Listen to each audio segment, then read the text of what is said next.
trees. Ang lubiot doon mo, hindi na siya kasaha. Hindi na siya kapanilingsing. So you have to wait.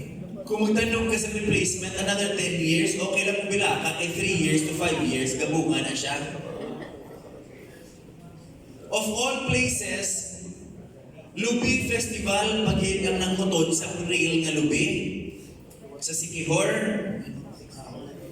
Or mga manok na pag-iton in the middle of the stage.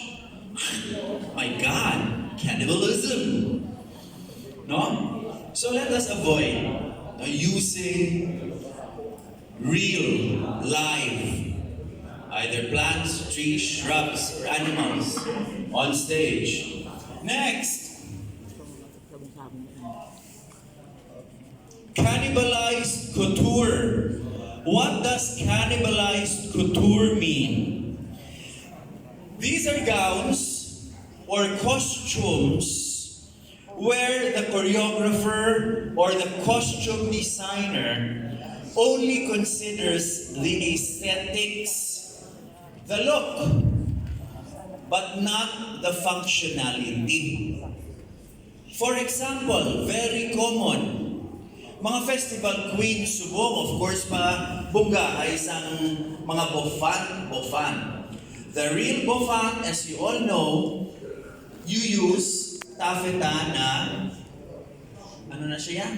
Ang tawag sina? Sa jet? Ano siya tawagan na jet? Kana bang layer sa ilaw ba sa skirt? Petticoat. There. Petticoat. Pero of course, basta petticoat, budget, kitang 3 layers na siya yan. No? So ano ang ginabuhat subong? Hula hoop. Or tubo. Yes. Diba? Or bamboo. Ibugat na. So obviously, kung imo dancer or imo festival queen, matuyog, mabilin na niya. For Physics 101, for every action, there is always an equal and opposite reaction.